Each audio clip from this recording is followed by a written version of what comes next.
Assalamualaikum warahmatullahi wabarakatuh. Waalaikumsalam warahmatullahi wabarakatuh. Warahmatullahi wabarakatuh. Waalaikumsalam warahmatullahi Alhamdulillah. wabarakatuh. Wassalatu wassalamu ala asyrafil anbiya wal mursalin wa ala alihi wa sahbihi wa man tabi'ahum bi ihsanin ila yaumiddin. Amma ba'du. Alhamdulillah, pada malam hari ini, hari Kamis ya, 8 Juni di malam Jumat bertepatannya, kita dikumpulkan oleh Allah Subhanahu wa taala untuk saling belajar ya. Di sini saya nggak mengajar ya, tapi saya pun di sini belajar bagaimana menyampaikan kembali ilmu-ilmu yang pernah saya pelajari, yang pernah saya dapatkan dari guru-guru gitu. Saya sampaikan kembali bagaimana perintah Rasulullah ya, sampaikanlah walau satu ayat. Jadi sampaikan walau satu ayat. Nah di sini pun saya sedang belajar nih bagaimana menyampaikan gitu. Karena menyampaikan itu nggak sekedar saya menyampaikan gitu, kemudian ya udah gitu. Tapi bagaimana ketika saya menyampaikan pesan itu bisa benar-benar sampai gitu. Kan kalau kita jualan nih, kita nggak sekedar menawarkan produk kan, tapi kita gimana caranya produk kita nih bisa benar-benar terdeliver gitu. Dikenal apa manfaatnya, apa keunggulannya, apa yang membedakan produk kita dengan produk lain sehingga orang lain akhirnya membeli produk kita. Nah, itu jualan ya. Maka sama gitu dengan kita menyampaikan materi pun gak sekedar udah kita udah sampaikan, oh enggak, tapi kita memang perlu belajar bagaimana menyampaikan dengan baik sehingga diterima gitu. Nah, urusan hidayah itu urusan Allah gitu kan. Bukankah kita mengetahui ya bahwa Abu Jahal, Abu Lahab, nah mungkin yang udah suka baca sirah Nabi tahu ya kisahnya bahwa mereka itu diam-diam membaca Al-Quran gitu. Artinya apa? Artinya kan dakwah Rasulullah sampai gitu. Nah, urusan mereka nggak dapat hidayah, akhirnya kafir sampai mati gitu kan, itu urusan Allah gitu. Tapi buktinya dakwah itu sampai gitu kan. Buktinya begitu. Nah, setelah kita memuji Allah Subhanahu wa taala yang telah mengumpulkan kita shalawat kepada Nabi Muhammad sallallahu alaihi wasallam. Karena berkat perjuangan dakwah beliau rela berdarah-darah, beliau rela diboikot. Gimana sih kalau kita bayangkan gitu kan? Bayangkan perjuangan Rasulullah sallallahu alaihi wasallam dalam berdakwah. Berat gitu, berat banget. Bagaimana ketika beliau hijrah ke Taif, kemudian dilempari batu sama anak kecil gitu. Nah itu teman-teman pernah nggak tadabur sedikit gitu? Bagaimana perasaan Rasulullah sih saat dilempari batu sama anak kecil gitu kan? Gini, teman-teman pernah nggak kayak jatuh gitu, lagi olahraga atau lagi ngapain, terus jatuh gitu? Kalau bahasa Sundanya tisirele atau tikurusuk apa gitu kan, jatuh kepleset gitu kan? Mungkin sakitnya nggak seberapa gitu, mungkin kita bisa nahan sakitnya gitu. Tapi ada perasaan malu, perasaan direndah ketika orang ngetawain gitu. Ada mental kena gitu. Ada rasa gak nyaman lah di hati gitu. Melebihi sakitnya di fisik gitu. Nah begitulah Rasulullah gitu kan. Ketika orang-orang Taif itu mereka pinter gitu. Maksudnya bagaimana nih menjatuhkan mental Nabi gitu kan. Muhammad nih ketika datang. Anak kecil lah disuruh lemparin batu. Itu tuh kena, psikisnya kena gitu. Kalau kita coba posisi di situ gitu, itu kena loh gitu. Nah, tapi Rasulullah kan bahkan ketika itu kan ditawarkan kan oleh malaikat ketika rakyat Taif itu mau sama Jibril gitu kalau nggak salah. Gimana nih? Ini mau dihukum pakai apa gitu kan? Apakah mau dijatuhkan gunung ke atas mereka gitu kan? Kan itulah bahasa maknanya gitu. Saking ya pembelaan Jibril lah gitu kan kepada Rasulullah Shallallahu alaihi wasallam. Tapi Rasulullah malah ngapain coba? Mendoakan kan? Beliau malah mendoakan. Semoga kelak suatu hari akan muncul para pejuang-pejuang yang akan menegakkan agama Islam. Dan faktanya terjadi kan? Faktanya terjadi bahwa lahirlah sekarang Taif itu ya banyak muslim gitu. Banyak muslim yang benar-benar menghafal Quran, benar-benar mereka dididik oleh orang tuanya untuk menjadi penegak agama Allah gitu. Itu Taif ya. Taif yang dulunya gitu kan menolak dakwah Rasulullah Shallallahu alaihi wasallam. Nah, maka kita mencontoh nih dari dakwah Nabi nih. Jadi ketika kita dakwah mungkin nih kayak saya katakan saya ini bukan ustadz ya, kalau saya dibilang ustadz itu bukan, jadi saya baru belajar agama itu ya lulus SMA itu baru belajar gitu kan. Saya lulus tahun 2018 itu baru belajar tasin, belajar 2 tahun tasin itu sebelum hafal Quran, belajar dari ya makhraj hurufnya gitu kan, sampai ya merasa kesal lah gitu. Mungkin teman-teman yang baru belajar tajwid yang ngerasain ya gimana rasanya dikoreksi gitu kan. Kita baca dikit-dikit salah, baru a'udzubillah salah, salah, itu benar-benar, tapi itu nikmat gitu karena kita memahami dalam Islam itu yang dinilai bukanlah hasilnya tapi prosesnya gitu. Itu pahala itu kan begitu gitu. Semakin usaha kita berat, tantangannya besar, semakin besar pahalanya gitu kan. Nah, itu konsepnya gitu kan. Konsep dalam Islam ya, dan ini diterapkan itu dalam banyak hal di teori-teori orang barat gitu. Yang penting prosesnya konsisten. Nah, itu kan sebetulnya konsep intinya ada di agama kita gitu. Yang hendaknya kita bersyukur nih terlahir sebagai muslim gitu kan. Gak perlu lagi seperti mereka meraba-raba teorinya apa gitu kan. Kita udah ada loh. Nah, hanya PR-nya memang PR-nya itu masih banyak ilmu-ilmu para ulama terdahulu gitu yang mereka mengkaji, merumuskan dari Al-Quran dan Sunnah itu belum tersampaikan semuanya gitu. Memang itu kata para asatid begitu gitu. Yang akhirnya kita lihat kan kaum muslimin sekarang lebih apa ya, lebih bangga istilahnya, lebih mempopulerkan gitu teori-teori ya, tahulah kan sekarang ada siapa gitu kan tokoh-tokoh barat yang sebetulnya ada di kita gitu, hanya kita yang kurang ngaji, juga kita para pendakwah nih kurang mengkaji dan menyampaikannya gitu, kurang sempurna. Dan ini masih artinya PR kita masih banyak nih, PR kita masih banyak karena ini penting ya teman-teman, ini penting. Contohnya kita dalam Islam kita tahu kan ada konsep kalau kita berbuat baik maka kebaikan itu akan balik ke diri kita gitu kan. Innal hasanat, bukan itu, bukan innal hasanat yudhibna sayiat, itu ayat yang lain, apa ayat yang lain, apa ya, anak agak lupa gitu kan. Dan intinya nah itu in ahsantum, tadi teman anak ingetin ya, in ahsantum lian fusikum wa in asatum falaha gitu kan. Ketika kita berbuat baik maka kebaikan itu kembalinya ke diri kita loh gitu kan. Jadi jangan merasa ketika kita misalnya memberikan uang ke katakan orang tua kita gitu atau orang yang membutuhkan, kita memberikan uang kepada mereka terus kita merasa kita telah berbuat baik ya akhirnya mereka untung gitu. Oh enggak loh, enggak, justru ketika mereka mau nerima sedekah kita itu kita yang selamat gitu nanti di akhirat. Karena nanti teman-teman bisa cari hadisnya, ada pada di akhir zaman nanti kita udah nggak bisa sedekah gitu karena orang udah semua punya gitu, nggak ada yang nerima. Kita mau sedekah orang nggak ada yang nerima loh karena semua punya gitu, semua punya, merasa nggak butuh, gue nggak butuh uang lo gitu kan, istilahnya kasarnya gitu kan. Nanti ada masanya kayak gitu, dan itu ya kita udah nggak akan dapat lagi pahala sedekah gitu karena orang udah nggak nerima sedekah kita. Nah jadi artinya ketika orang mau menerima pemberian kita itu kita harusnya bersyukur gitu, masih ada yang mau nerima dan kita bersyukur masih Allah gerakan hati kita untuk memberikan harta yang sejatinya dalam harta yang dititipkan kepada kita. Nih ya, diksinya perhatikan, dititipkan, bukan milik kita loh ya. Baik itu harta kita, tubuh kita, segala apa yang kita miliki, bahkan nafas kita nih yang kita hirup setiap detiknya itu bukan milik kita loh, itu titipan. Nah jadi ini hati-hati nih titipan ya.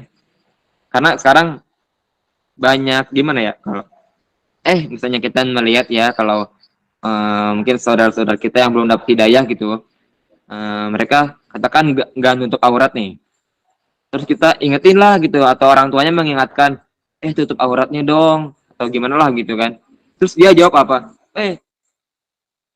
tubuh gua gitu kan, pahanya tutup dong, paha gua gitu, rambutnya tutup dong, rambut gua gitu. Itu bukan punya kita loh, itu setiap yang ada di diri kita ini bukan punya kita gitu. Bagi yang perempuan nih, rambutnya Allah perintahkan tutup, jilbabnya tuh julurkan ke bawah gitu kan. Jangan sampai kita pakai kerudungnya tuh masih nampak lekuk-lekuk tubuh gitu kan. Itu perintah Allah gitu. Itu yang Allah inginkan pada kita gitu. Jadi nggak bisa kita katakan, ini punya kita loh, lo nggak usah ngatur-ngatur. Nah, itu nggak bisa tuh. Nah, itu nggak bisa. Maksudnya hati-hati nih, karena ini semua titipan gitu. Begitupun dalam kita memperlakukan harta gitu.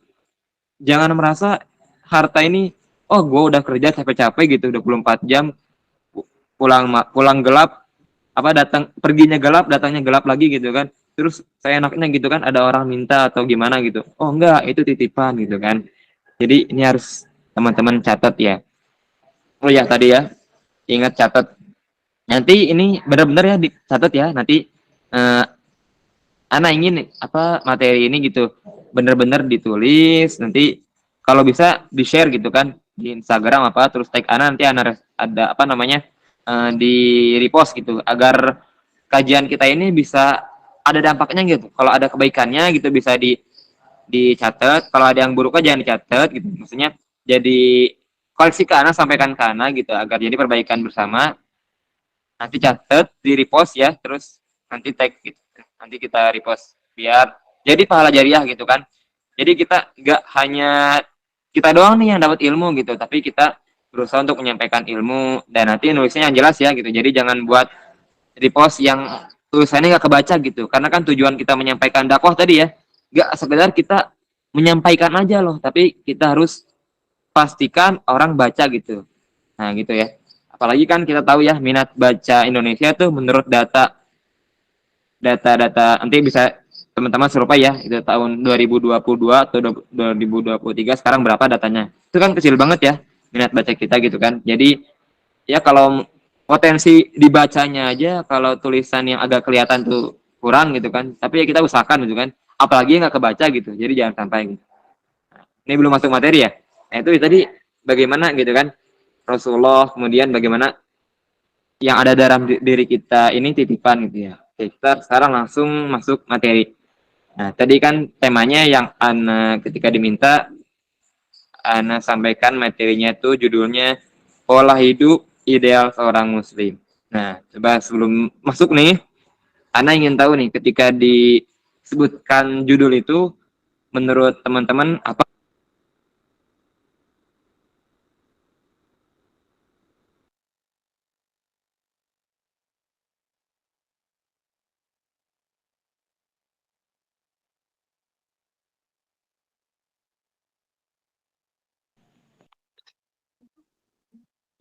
Afwan Ustaz. Afwan Ustadz, mic-nya ketutup.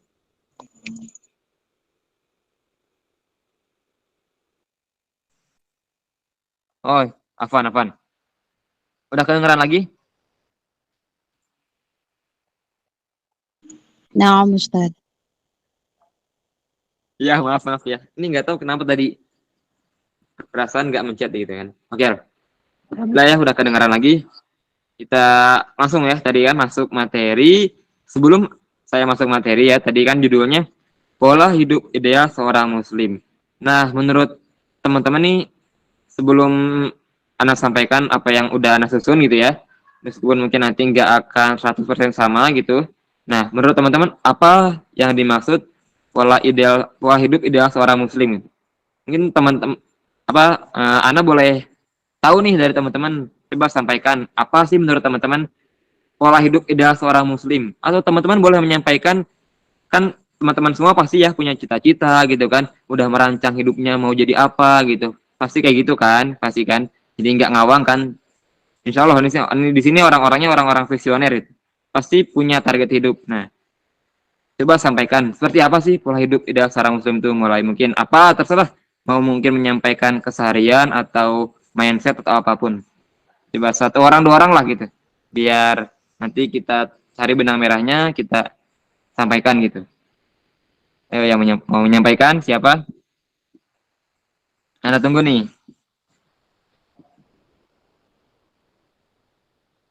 Ayo satu orang dua orang.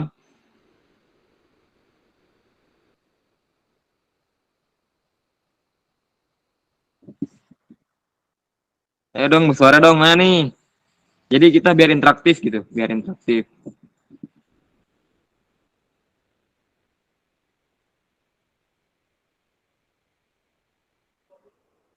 Ini pada tidur atau nyimak gak nih, nyimak gak?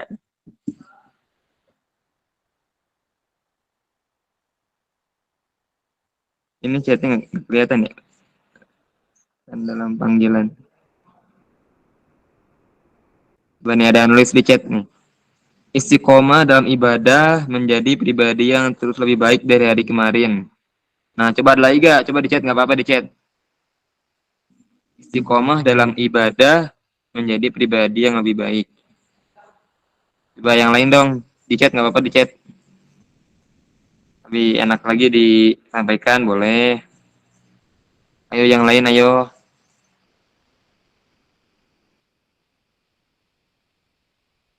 Mana nih? Ini nyimak gak nih?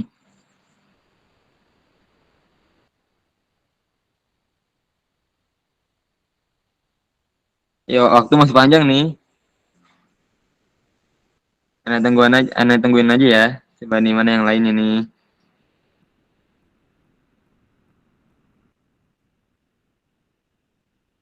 Terus bisa istiqomah ngafalin Quran. Wah, itu sama tuh. Saya yang baru belajar ngaji, baru ngafalin Quran nih di fase ini nih. Di fase ini baru berjuang buat ngafalin Quran. Semoga Allah mudahkan kita semua ya untuk sampai mungkin gitu kan. Amin amin. Ayo boleh sampaikan di chat ya.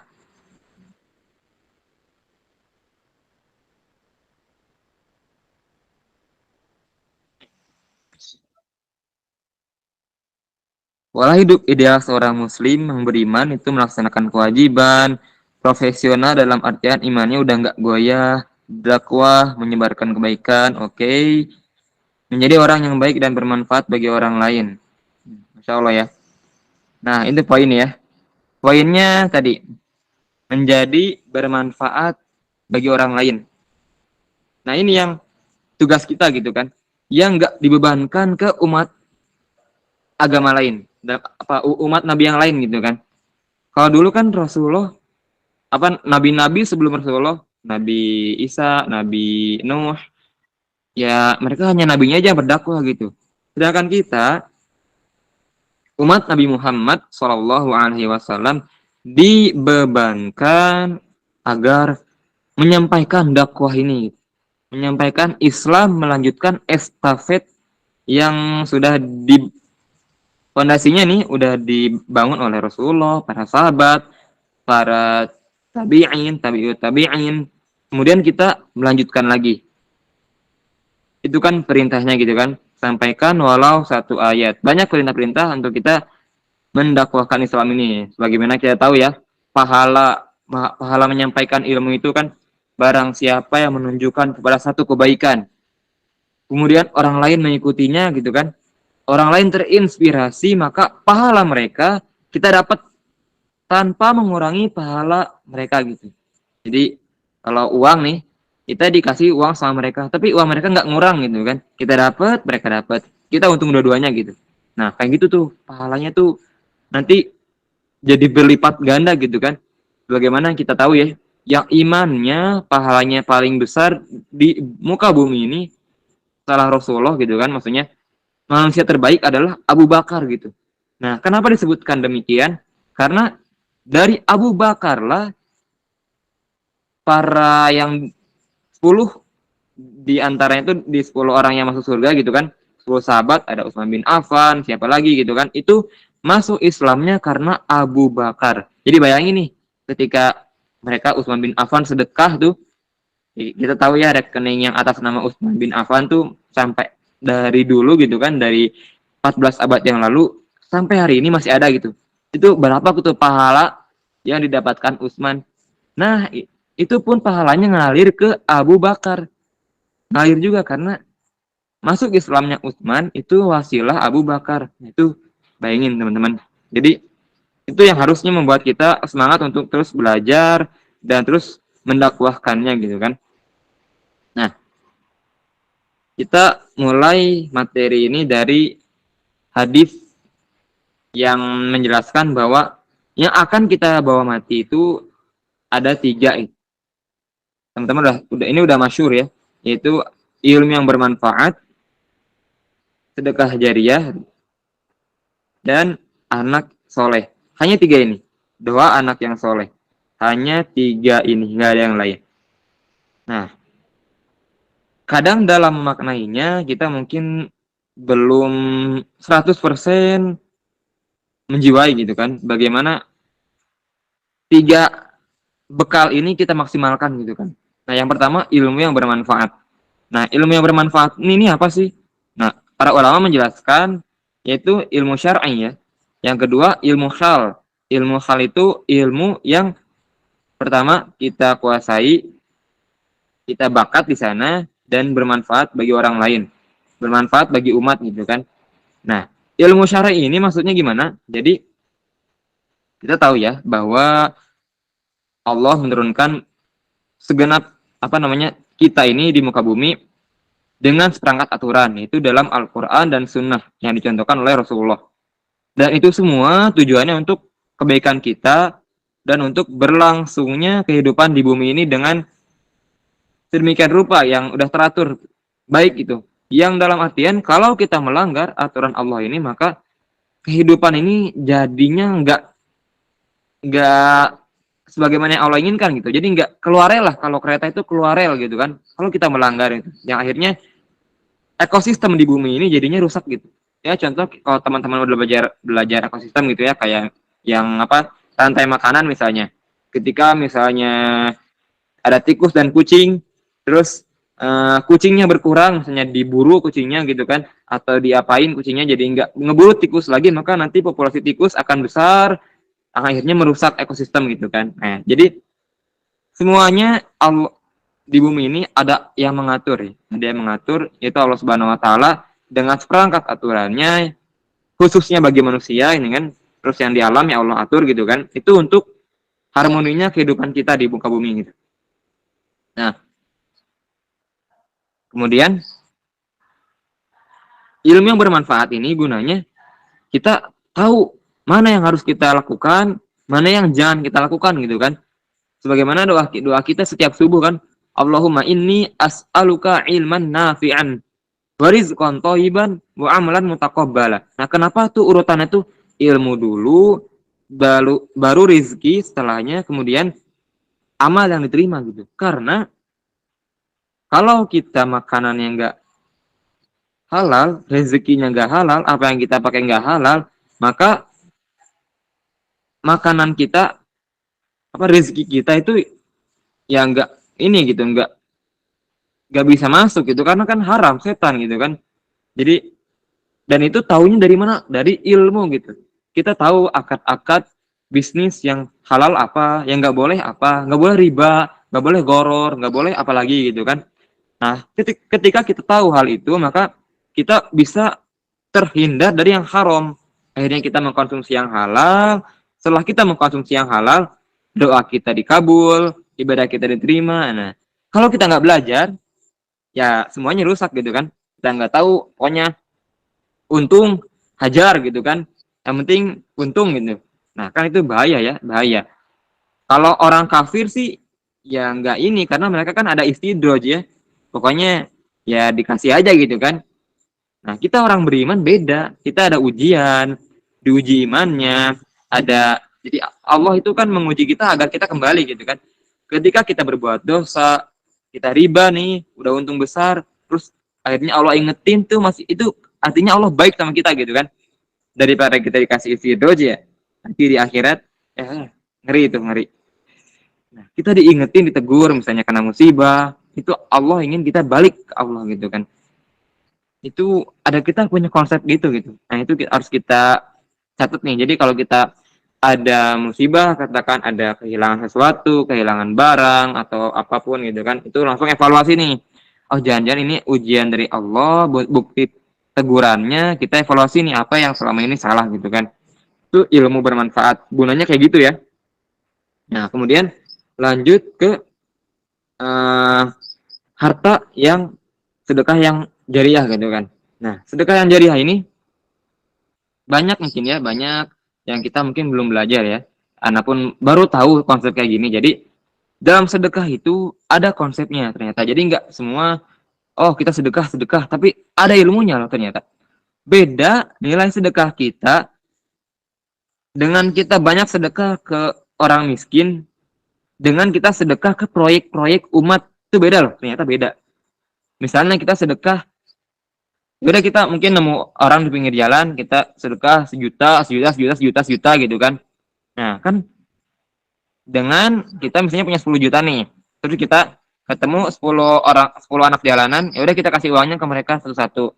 Udahlah habis 10 juta gitu. Dengan kita sedekah ke misalnya ke masjid nih, ke masjid yang mengelola 10 juta ini jadi manfaat.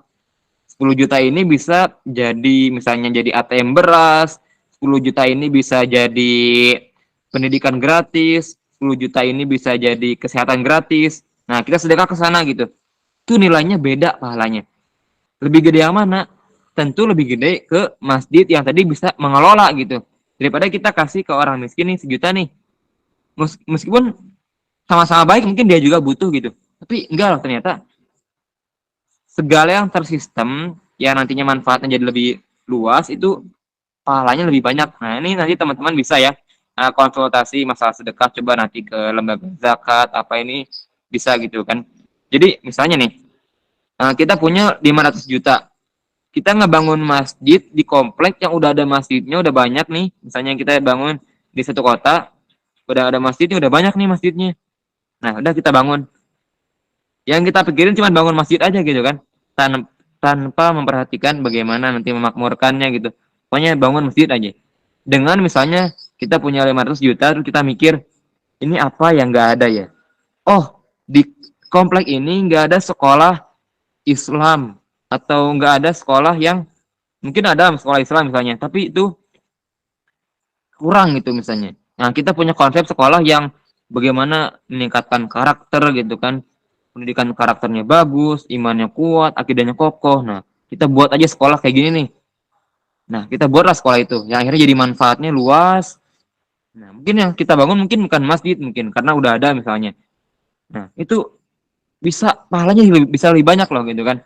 Atau misalnya kita nggak bangun masjid nih, tapi kita lihat satu masjid yang kosong, nggak ada yang makmurin, oh kita nggak usah bangun masjid deh, tapi kita sediakan uang buat kita mempekerjakan profesional yang bisa mengurus masjid gitu ya. Akhirnya nanti masjidnya jadi makmur tuh. Nah gajinya dari kita gitu kan, karena mungkin DKM-nya nggak ngerti ngurus uang gitu ya. Akhirnya udahlah daripada ribet pakai uang DKM, rapat-rapat lagi gitu nggak keluar-keluar nggak cair-cair gitu kan. Yaudah, dari kita aja deh. Nanti gimana? Yang akhirnya nanti itu masjid jadi makmur gitu. Jadi kayak Joko Karian, kayak real masjid gitu kan. Nah itu meskipun kita nggak bangun masjid, bisa jadi pahala kita lebih besar dari mereka gitu yang bangun masjid gitu, yang nggak dimakmurin itu. Nah jadi ini ada ilmunya ternyata gitu. Sedekah jariah, pahala jariah ini ada ilmunya. Dan tadi lagi pahala sedekah jariah ini ya nggak hanya uang aja, bisa dalam banyak hal. Kita punya kekuasaan, kita manfaatin buat bagaimana Islam ini tegak, itu jadi insya Allah jadi jariah juga gitu kan. Nah jadi ini banyak ya. Ya kan tadi kita tahu ya bahkan sedekah itu bahkan menyingkirkan duri di jalan itu termasuk sedekah gitu kan. Oh ini kita lihat ada batu nih. Oh nanti kalau ini batu ini di tengah jalan nanti motor kena bisa jatuh nih. Oh kita singkirin. Akhirnya jalan itu jadi bersih lagi gitu kan. Akhirnya lancar kendaraan. Nah itu kita nggak tahu loh. Pahala kayak gitu bisa jadi yang menjadi hujah nanti di akhirat ketika kita mungkin sholatnya nggak khusyuk, puasanya juga hanya dihitung lapar dan minumnya aja gitu kan, akhir lapar hausnya aja gitu kan, karena mungkin kita banyak gibahnya misalnya gitu kita puasa. Nah ternyata yang membuat kita masuk surga pahala tadi itu, pahala menyingkirkan batu dari jalan. Nah itu bisa jadi kayak gitu. Jadi seorang muslim itu harus bisa memaksimalkan potensi yang kita miliki gitu kan, karena kita nggak tahu pahala kita yang diterima yang akhirnya masuk surga ini yang mana, kita nggak tahu gitu kan. Jadi kita harus memaksimalkan sebanyak mungkin peluang gitu kan. Ya kayak gitu contoh ya banyak lah gitu kan, kalau kita perumpamaannya banyak ya, misalnya kita mau ngisi ngisi kolam nih, kolam renang, kita kalau pakai satu selang Ya mungkin untuk penuh bisa sejam. Nah kita pakai 5 selang gitu kan, masukin ke kolam gitu. Akhirnya kan lebih cepat ya. Tentu yang banyak airnya itu banyak kerannya kita masukin ke kolam itu lebih cepat penuhnya gitu kan. Ya kira-kira kayak gitulah. Semakin banyak peluang gitu kan, ya semakin banyak kita ininya gitu kan. Sama lah kayak konsep orang jualan gitu kan. Kita mau laku satu produk mungkin harus menawarkan ke 10 orang, ke 20 orang, baru baru laku satu gitu kan. Ya banyak kayak gitulah perumpamaannya gitu kan. Nah, jadi ini harus kita maksimalkan ya. Jadi semuanya itu karena ilmu gitu. Jadi mau kita sedekah, mau kita ngafal Quran gitu, itu semuanya ada ilmunya gitu kan. Jadi kita nggak sekedar ngafal aja misalnya. Ada loh metodenya bagaimana sih yang diwariskan oleh para ulama gitu kan. Ya banyak ngulang gitu kan. Banyak ngulang, terus perhatikan, fokus. Nah, kayak gitu-gitulah. Jadi intinya menuntut ilmu itu nggak ada batasnya dan itu efeknya kemana-mana ya. Tadi mau sedekah butuh ilmu juga gitu biar nggak salah sasaran gitu kan. Nah kemudian ini anak soleh. Ya, kita langsung lanjut ke doa anak soleh. Nah, ini penting ya ini doa anak soleh. Nah jadi mungkin bagian kita agak kurang, termasuk saya sih ya sebelum belajar gitu nggak tahu konsepnya gitu kan. Ternyata anak soleh itu nggak sekedar oh dia hafal Quran, oh dia misalnya ya baik lah gitu secara umum baik gitu dia soleh, oh dia nggak macam-macam kok, nggak pacaran nggak apa. Nah ternyata nggak gitu loh, karena kita tahu ya kalau dalam Islam ini pahala yang kita ibadah sendiri nih, kita sholat kita puasa itu pahalanya hanya untuk diri sendiri gitu kan. Beda dengan amalan-amalan yang punya dampak buat orang banyak gitu. Misalnya kita bangun masjid, itu setiap orang sholat di masjid itu pahalanya kita ngalir gitu.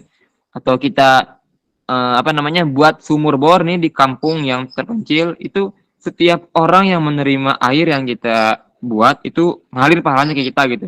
Nah jadi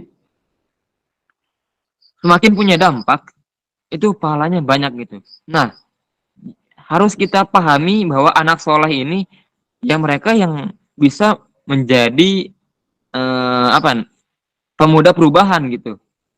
Sebagaimana kita tahu ya zaman Rasulullah itu anak-anak muda itu dikader gitu kan. Ada Zaid bin Thabit yang masih muda itu udah jadi pemimpin. Kemudian ada apa Ibnu Umar udah jadi apa gitu kan. Ada Ibnu Mas'ud udah jadi ahli tafsir. Ada siapa lagi? Jadi anak-anak muda itu dikader agar mereka punya manfaat yang besar gitu. Karena kan generasi ini harus ada estafetnya gitu kan. Kita tahu kayak kisah Al-Fatih. Itu Al-Fatih bisa menaklukkan Konstantinopel itu enggak tiba-tiba zaman Al-Fatihnya aja gitu. Enggak. Itu dari berapa ratus tahun adik kakeknya, uyutnya lagi itu mereka semua udah berupaya untuk menaklukkan Konstantinopel. Diwariskan lagi visinya ke anak-anaknya, disiapkan lagi anak-anaknya. Nah, ini yang jarang kita frame-nya bawa ke kita gitu kan. Yang akhirnya kalau kita bawa itu ke kehidupan kita, kita akan punya pola hidup ideal yang berbeda gitu. Kenapa bisa berbeda? Jadi gini, yang namanya anak itu tentu ya kita tahu bahwa mereka itu peniru terbaik orang tuanya. Mereka itu akan nurun gennya dari kita. Kalau kita sekarang rajin belajar gitu kan, insya Allah nanti anak itu akan rajin belajar. Karena ada gen pembelajar dalam diri kita yang terwariskan. Kemudian ketika kita rajin belajar depan anak, anak pun akan melihat kita akhirnya mencontoh gitu. Nah, dari sini poinnya gimana? Poinnya ketika kita ingin punya anak yang soleh, yang punya dampak tadi ya, yang bisa menjadi penerus generasi bangsa, generasi umat, maka kita perlu mendidik diri kita gitu. Yang akhirnya dalam konsep pendidikan Islam itu bukan anaknya aja dititipin ke pesantren misalnya gitu, tapi justru harus kita dulu yang lebih mendidik diri kita agar belajarnya bahkan 2 kali lipat, 3 kali lipat dari anak kita nantinya gitu. Nah, kalau kita punya konsep kayak gini, Nah, itu pola hidup kita akan beda gitu. Setiap kita pasti, oh, saya nggak boleh ngelakuin kayak gini karena nanti saya akan punya anak yang akan mencontoh saya gitu.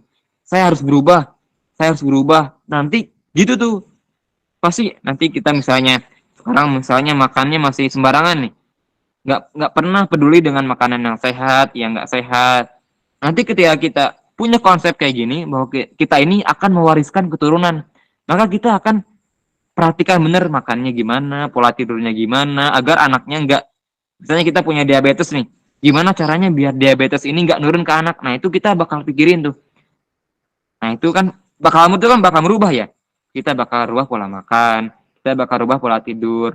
Terus apalagi gitu misalnya, oh kita ingin mewariskan ke anak tuh sifatnya ini gitu kan, sifat rajin olahraga gitu, rajin belajar, rajin ngafal Quran. Maka kita akan membentuk diri kita dulu untuk gimana saya harus rajin murojaah, ngafal Quran, rajin olahraga, rajin belajar. Nanti itu akan turun ke anak. Inilah makna doa anak yang soleh gitu. Ya karena kalau dia cuman hanya di masjid aja gitu kan, dia nggak mikirin umat ini gimana gitu kan. Karena kan kita, tujuan kita apa sih? Kan wa ma khalaqtul jinna wal insa illa liya'budun. Ya ibadah kan, menghamba kepada Allah. Nah maknanya apa menghamba kepada Allah? Ya kita nurut apa semua kata Allah, apa yang diperintahkan, apa yang dilarang. Nah, tujuan sejatinya apa? Wa id qala rabbuna lil malaikati inni ja'ilun fil ardi khalifah. Ketika Allah sampaikan kepada malaikat ketika pencipta manusia, nah, manusia ini direncanakan agar jadi khalifah, agar jadi pengelola bumi gitu kan. Pengelola bumi, katakan bisa dibilang ini ya, ini perumpamaan aja, perumpamaan. Kalau ada pesantren, nah ada pendirinya nih. Nah, khalifah itu mudirnya mungkin. Mudirnya yang mewakili si pendiri pesantren ini gitu. Kan pendiri pesantren nggak boleh jadi mudir ya, kalau di aturan kan gitu ya. Di aturan nanti bisa cek teman-teman. Nah, jadi harus ada mudir, misalnya muridnya kah atau apa yang mengelola pesantren. Nah, khalifah ini kira-kira maknanya gitulah. Jadi Allah menjadikan manusia ini untuk mengelola muka bumi gitu kan. Untuk mengelola muka bumi. Yang akhirnya Allah sediakan aturan-aturannya nih biar bumi ini terkelola dengan baik gitu kan. Nah, jadi gitu apa konsepnya itu. Ketika kita punya konsep menjadi khalifah, kita mewariskan ke anak-anak kita gitu kan skill-skill, sifat-sifat, karakter, maka kita akan mendidik diri kita untuk memperbaiki semuanya gitu. Jadi kita nggak punya mindset gimana ya? Kalau sekarang kan banyaknya, maaf ya, jadi mimpi orang-orang itu dari didoktrin dari orang tuanya gitu. Oh nanti kamu sekolahnya di sini ya, di sekolah favorit ini. Nanti kamu ke kampus favorit ini. Biar apa? Biar kamu bisa kerja di perusahaan ini. Nanti kamu gajinya gede. Udah gajinya gede nanti ada tunjangannya. Ada tunjangannya nanti kamu hidupnya nyaman. Dapat asuransi. Nanti meninggal. Ya udah gitu kan.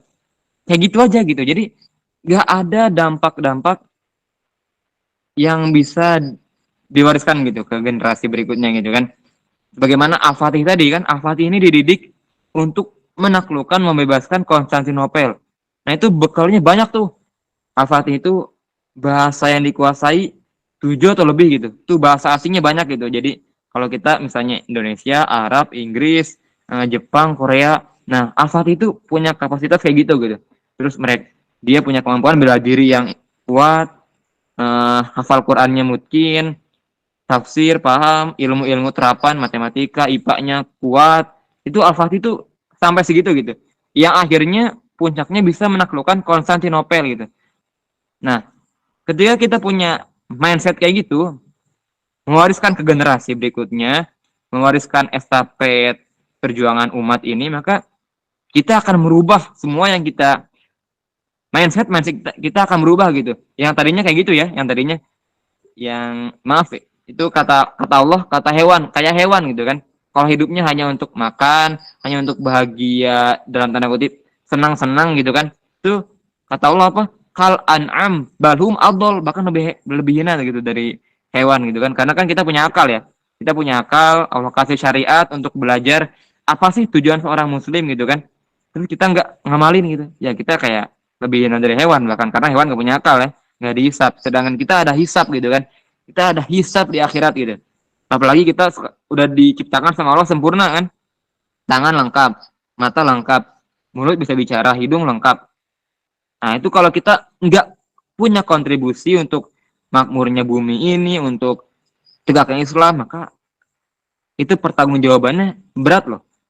Karena teman-teman tahu ya, yang sekarang lagi viral, yang penyanyi Amerika tuh yang buta atau gimana tuh kan, yang pakai viralnya karena ngaji, kemudian kan ngaji, suaranya indah banget kan, suaranya indah banget, itu pakai Al-Quran Braille gitu kan.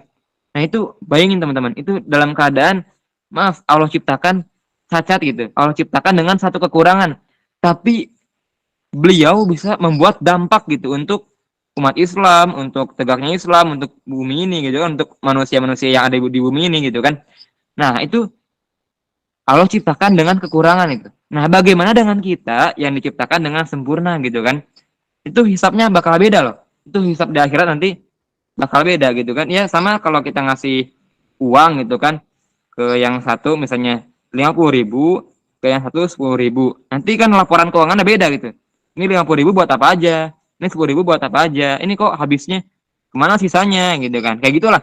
Jadi hisapnya bakal beda, kita yang diciptakan sempurna dengan yang diciptakan dengan kekurangan gitu. Apalagi itu punya bisa punya dampak. Nah masa kita yang diciptakan sempurna nggak punya dampak gitu, nggak punya satu visi. Kan sekarang masalah umat banyak ya, ada masalah kesehatan nih, mungkin kalau ada teman-teman yang uh, konsen di dunia kesehatan, ada masalah stunting, masalah gizi, masalah apalagi banyak kesehatan. Atau ada teman-teman yang pegiat hidup sehat, lingkungan hidup sehat, ada masalah sampah, ada masalah apalagi banyak kan, kayak sekarang kita tahu ya ada Pandawara gitu yang mulungin sampah tuh. Artinya masalah kita ini banyak loh sebenarnya yang bisa kita garap gitu kan, yang bisa kita jadikan bekal ke akhirat nanti gitu. Kita jadikan ini sebagai bekal menghadap Allah gitu. Jika kita nanti ditanya oleh Allah, ini tangan ini udah berbuat apa aja nih? Kaki ini udah melangkah kemana aja? Ini mulut ini udah dibuat untuk bicarain apa aja gitu. Nanti itu ketika ditanya kita bisa jawab gitu kan. Ya Allah, saya menggunakan tangan ini untuk bagaimana agar nggak ada lagi makanan yang terbuang gitu kan. Kayak sekarang kan tahu ya, sampah makanan di Indonesia tinggi itu kan, tinggi banget. Kayak kalau dari undangan lah kah, dari hotel-hotel kah, itu yang makanan yang dibuang banyak banget gitu kan. Dan ini jadi masalah gitu kan, apalagi mubazir itu kan. Kita tahu ya, mubazir itu apa dalam Al-Qur'an? Kanu ikhwana syayatin. Bahwa mubazir itu saudaranya setan gitu kan. Saudara loh. Nah, ini bahaya gitu kan. Ini banyak hal konsep yang kalau kita nggak belajar, kita hidupnya ya gitu-gitu aja gitu kan. Dan ini ngaruh ke pola hidup kita gitu. Setiap kita menambah ilmu, menambah mindset yang baru. Nah, jadi kalau teman-teman baca ya, kita baca kajian atau apa gitu, itu usahakan jangan sekedar nyari misalnya quote atau apalah gitu. Jangan. Tapi ilmu itu kita jadikan untuk menambah kosakata kita agar merekonstruksi pemikiran kita gitu. Jadi baik gitu. Yang asalnya kita mindsetnya kayak gimana, jadi benar gitu sesuai Al-Quran dan Sunnah gitu. Kemudian yang akhirnya memperbaiki pola hidup kita gitu. Tadi kan udah contohin banyak hal ya. Nah, jadi ini kompleks teman-teman, masalah kita benar-benar ngajinya tuh harus lebih komprehensif nih. Kita sholat itu maknanya gimana sih gitu kan. Kita sebagai khalifah nih gimana nih maknanya gitu kan. Banyak hal gitu kan. Banyak hal yang harus kita kaji nih. Jadi benar-benar harus kita, kayak sekarang kan tahu ya, banyak perdebatan lah, bahkan masih banyak perpecahan, ini kunut ini nggak kunut, debat pecah nggak rukun gitu kan. Karena yang kita butuhkan sekarang ukhuwah gitu, ukhuwah dalam perbedaan kita cari persamaan-persamaan, banyak yang harus kita garap bareng-bareng. Jadi ya banyak tadi, masalah sampah, masalah lingkungan, masalah polusi, masalah gizi, itu banyak masalahnya, masalah buta huruf Al-Qur'an, masalah minat baca, banyak masalah kita banyak ya. Kak, Jadi kita punya visi untuk umat Islam ini gitu. Kak, Apa tadi ada yang mau bicara? Kak, kakak dari pesantren apa? Oh, itu nanti ya. Kita selesaikan materi ya. Oke, gitu aja ya tadi ya. Apa namanya? Kita catat benar-benar bekal kita tadi ya. Ilmu yang bermanfaat yang kita ajarkan, kemudian sedekah jariah dan doa anak soleh. Dan ini semuanya memerlukan ilmu yang benar-benar kita Islamnya komprehensif nih, bisa ngaji ke Ustadz Nuzul Zikri, Ustadz Umar Mita, Ustadz Bakhtiar Nasir, banyak Ustadz Adi Dayat, Ustadz Abdul Somad. Nah, kaji pemikiran-pemikiran mereka itu banyak loh. Mereka menjelaskan tentang pola hidup ideal seorang muslim itu dalam artian cita-citanya gimana itu banyak. Jadi biar kita nggak kerdil gitu. Jadi kita visinya jauh ke depan gitu kan sampai akhirat gitu. Jadi nggak sekedar tadi ya mementingkan diri sendiri, yang penting hidup nyaman gitu kan. Nah itu muslim tuh udah nggak boleh gitu lagi gitu. Sebagai muslim kita harus udah bukan ngomongin kenyamanan hidup lagi gitu. Justru kita tadi ya belajar dari kisah dakwah Rasulullah berkorban untuk tegaknya agama. Nah, meskipun harta habis. Nah, itu visi seorang muslim kayak gitu ya. Waktu habis, lelah, harta habis untuk agama Allah. Nah, itu seorang muslim ya. Oke, tadi ini ada pertanyaan di chat. Boleh ya yang sisanya mau bertanya biar langsung dijawab. Ini izin bertanya. Assalamualaikum, waalaikumsalam. Tipsnya di luar materi, kenapa di zaman kebangkitan Islam anak muda lebih mudah meraih apa yang dia impikan atau cita-citakan, sedangkan di zaman sekarang anak muda di umur 24 sampai 25 belum mampu merubah apapun. Sebabnya apa? Mohon saran. Ya, sebabnya karena nggak ngaji ya. Dalam artian mereka mungkin kuliah, tapi maaf, di kuliah mungkin yang dipelajarinya apa gitu. Karena banyak mereka yang lulus udah S1 nih, ilmu pernikahan aja nggak paham, ilmu mendidik anak nggak belajar gitu kan. Yang akhirnya miss mereka nggak tahu loh gitu urutan prioritas kita sebagai manusia nih harus belajar apa dulu kita nggak tahu gitu. Yang akhirnya ya kita mindsetnya istilahnya terkurung gitu. Jadi kita nggak tahu harus belajar apa gitu kan. Yang akhirnya karena kan kita sekolah ini maaf ya lebih ke industri gitu. Jadi mulai dari sekolah nanti SMA-nya apa, SMP-nya apa, SMA-nya apa, kuliah itu tujuannya buat serapan pabrik-pabrik, serapan perusahaan gitu kan. Konsepnya jadi kayak gitu untuk industri gitu. Untuk di karyawan nantinya jadi pabrik apa. Enggak diajarkan mindsetnya nanti kita jadi pengelola bumi, khalifah, hamba Allah khalifah. Itu enggak kayak gitu tuh. Nah itu PR gitu kan, PR. Karena kalau gitu, kita jadi khalifah, maka kita akan memaksimalkan setiap potensi kita nih. Karena kita semua ini unik, diciptakan Allah unik, punya potensi masing-masing, punya bakat masing-masing, kelebihan masing-masing. Nah, kelebihan ini apa sih? Kelebihan ini bukan misalnya, oh saya rajin, oh saya disiplin. Itu bukan kelebihan, itu hal ideal yang harus kita usahakan punya gitu. Setiap kita punya gitu. Nah, kelebihan ini ketika kita bisa melakukan sesuatu yang orang lain tuh berat gitu. Misalnya, ada orang yang mungkin puasa susah ya. Ah, saya emang gak kuat nih nahan lapar. Tapi ada satu orang, dia emang gampang-gampang aja puasa gitu. Bahkan gak sahur pun bisa lanjut puasa. Nah, ada orang satu lagi nih yang bisa puasa kuat, tapi dia nggak kuat sholat malam gitu. Pasti bablas gitu. Kalau dia tidur tuh bangunnya subuh aja gitu, nggak sholat malam gitu kan. Mungkin belum latihan ya, belum belajar gitu kan, belum ini. Tapi ada satu orang sholat malam itu dia mau begadang pun bangunnya tuh tahajud bisa gitu. Sampai subuh, sampai paginya nggak tidur lagi gitu kan. Nah, terus ada hal lain misalnya, oh dia jago desain. Dia tuh kalau desain ini gampang nih dia nih. Dia tuh kalau desain ini senang aja gitu kayaknya tuh. Tapi ada orang yang kayaknya berat banget desain ini gitu. Jadi udah belajar berbulan-bulan, setahun, 2 tahun, tapi tetap aja ngerasanya berat. Nah, ini bakat nih. Ketika kita nggak punya bakat, kita bakat dari mana gitu kan? Nah, kalau kita punya konsepnya tuh nggak industri ya gitu, jadi nggak kan beda ya kalau kita cita-citanya itu untuk uang gitu. Jadi kita pun sekolah mana nih yang gajinya gede nih, kan jadinya rusak ya. Tapi kalau kita punya mindset tegaknya Islam, kita apa nih yang umat butuhkan, pahala kita besar gitu kan, apa yang nggak ada di kampung saya, jadi kayak gitu loh. Jadi mereka nggak mikirin uang. Saya yakin kalau saya berdampak untuk agama Allah, pasti Allah akan jaga kehidupan saya gitu kan. Sebagaimana dalam surat Muhammad ya, in tansurullah yansurkum wa yusabbit aqdamakum.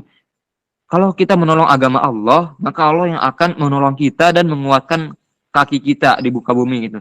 Kita hidup tegak, nggak kemiskinan, nggak kekurangan. Itu kan janji Allah tuh ya. Nah, kalau kita punya mindset tadi ya, punya dampak untuk umat, untuk agama, maka ya kita nggak akan semuanya jadi ahli IT gitu karena gajinya gede gitu. Nggak gitu. Tapi kita benar-benar berkaca gitu. Kita doa, ya Allah, saya ini bakatnya di mana ya Allah gitu kan. Kayak gitu. Kalau kita mindsetnya kayak gitu, kita jadinya doa gitu, kita benar-benar ya Allah bimbing saya gitu agar saya bisa bermanfaat untuk muka bumi ini, untuk agamamu ya Allah. Jadi kita kayak gitu gitu, jadi nggak orientasinya uang gitu. Nah ini ya jadinya miskonsep ya sebagai muslim, sebagai manusia gitu kan, karena Allah ini mengutus Rasulullah itu untuk umat akhir zaman, seluruh manusia ya, bukan hanya muslim gitu kan. Nah maka PR kita juga agar mengenalkan manusia-manusia yang belum kenal Islam ini agar masuk Islam. Kemudian yang udah muslim ini dijaga gitu akidahnya biar nggak ikut-ikutan mindset barat, K-pop gitu kan. Salah jadinya. Jadi kita PR kita banyak yang akhirnya kita harus benar-benar banyakin doa gitu. Kita nggak hanya dakwah gitu. Kita doain nih umat ini. Allahumma gfirlil muslimin. Kita doain agar Allah ampuni orang-orang muslim. Kita doain agar bangsa ini maju, agar bangsa ini, umat ini nggak berpecah belah gitu. Selain kita dakwah, kita menyampaikan, kita pun mendoakan mereka gitu kan. Jadi masalah kita ya kayak gitu. Salah di pendidikannya, salah di mindset. Yang akhirnya ya tujuannya ya kalau kita kan mau ke Bandung, kalau kita nggak setel mapsnya ke Bandung ya salah gitu kan. Kita mau ke Bandung ya naik bis yang ke Bandung gitu. Kita mau ke surga, maka naik kendaraan yang akan mengantarkan kita ke surga. Jangan salah jalan, jangan salah kendaraan. Ibaratnya kayak gitu. Ya, aku ada lagi gak?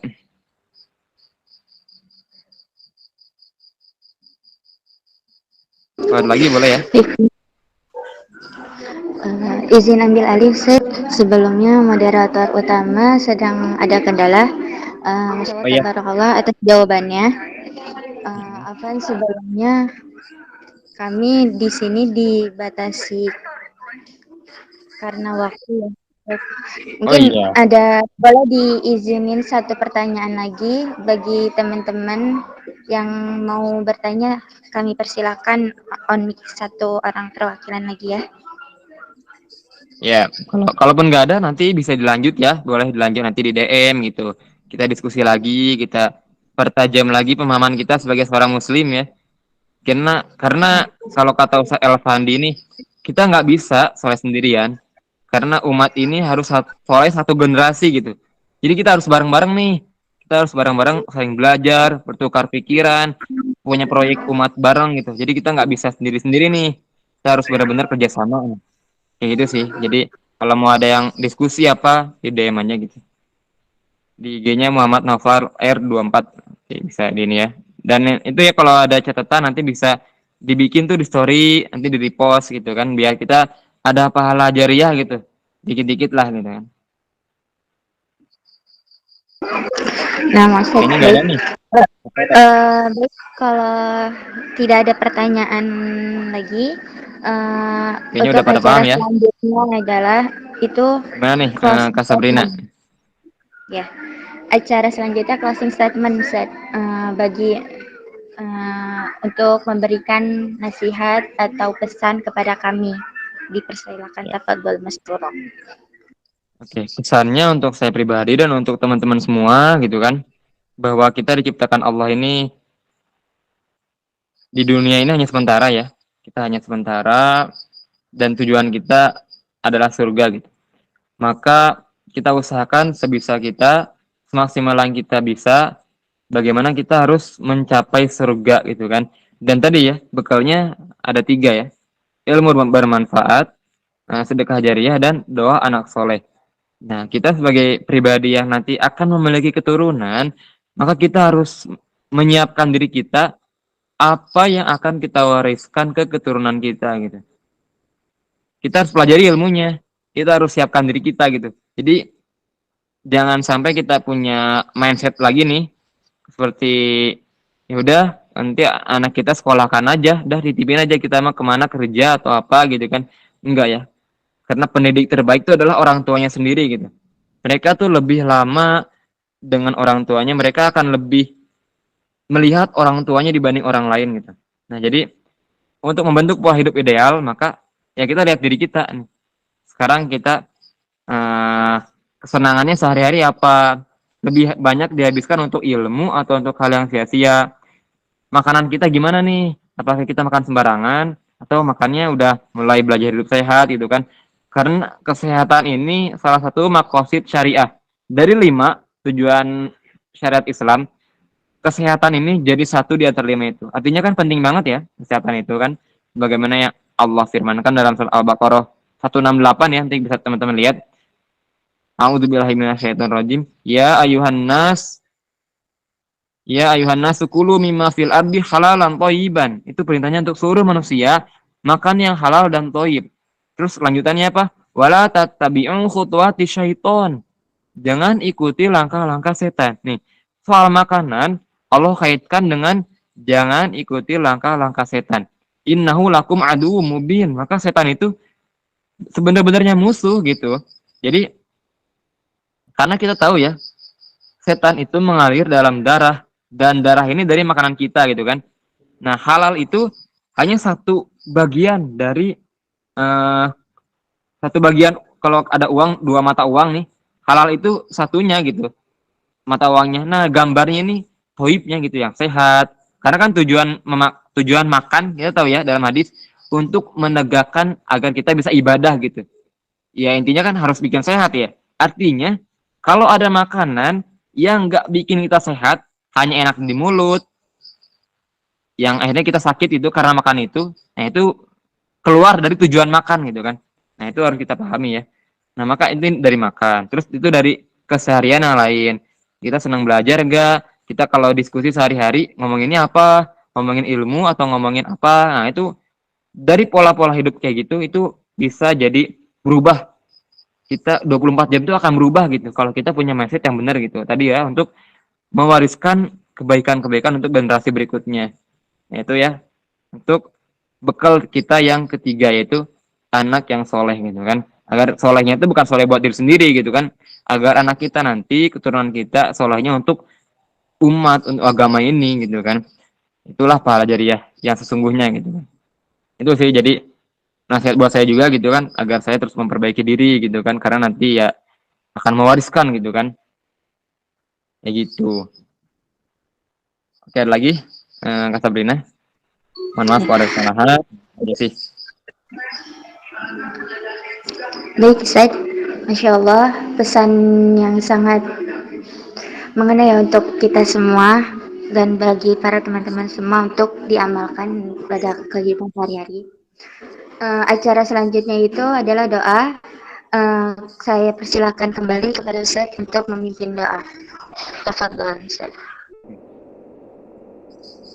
Kita berdoa, kita yakin dalam hati bahwa doa itu adalah perintah Allah gitu kan. Doa ini adalah perintah Allah. Dikabulkannya itu ada 3 ya, kita tahu ya. Ada langsung dikabulkan, atau ditunda, atau nanti di akhirat atau digantikan lebih baik gitu kan. Jadi kita terus berdoa, jangan merasa nggak pernah dikabul gitu. Karena dengan kita berdoa aja itu pahala gitu. Karena doa itu perintah Allah. Doa itu menunjukkan kerendahan kita di hadapan Allah. Maka jangan pernah bosan berdoa. Astagfirullahaladzim, astagfirullahaladzim, astagfirullahaladzim. A'udzu billahi minasyaitonir rajim. Rabbana zalamna anfusana wa illam taghfir lana wa tarhamna lanakunanna minal khasirin. Rabbana hab lana min azwajina wa dzurriyyatina qurrata a'yun waj'alna lil muttaqina imama. Rabbana la tuzigh qulubana ba'da idh hadaitana wa hab lana min ladunka rahmah innaka antal wahhab.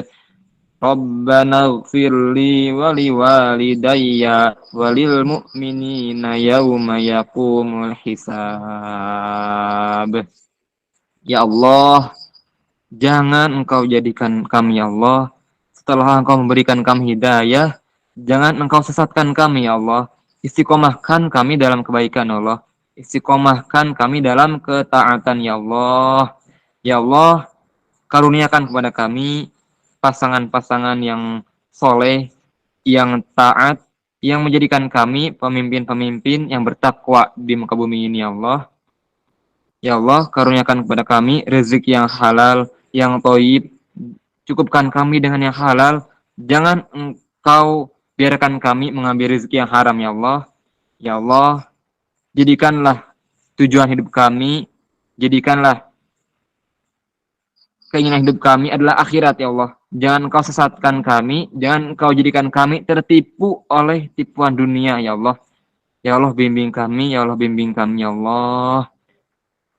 Subhana rabbika rabbil izzati amma yasifun wa salamun alal mursalin walhamdulillahi rabbil alamin. Ya, mohon maaf apabila ada kesalahan. Semoga Allah mengabulkan doa kita dengan pahala-pahala terbaiknya. Jangan pernah putus doa, karena kita adalah yang Allah muliakan dengan doa. Karena kita punya Allah, maka berdoalah. Assalamualaikum warahmatullahi wabarakatuh. Amin, amin. Amin. Assalamualaikum warahmatullahi wabarakatuh. Berakhir pula doa yang dilangitkan, berakhir pula acara kajian online yang kita laksanakan pada malam hari ini. Saya selaku moderator pengganti, mohon maaf sebelumnya apabila ada kata-kata yang salah, itu datangnya dari diri saya, dan apabila ada kata-kata yang benar, itu datangnya hanya Allah, daripada Allah. Sebelum ini kita baca doa kafaratul majelis bersama-sama. Subhanakallahumma wa bihamdika asyhadu an la ilaha illa anta astaghfiruka wa atubu ilaik. Wassalamualaikum warahmatullahi wabarakatuh.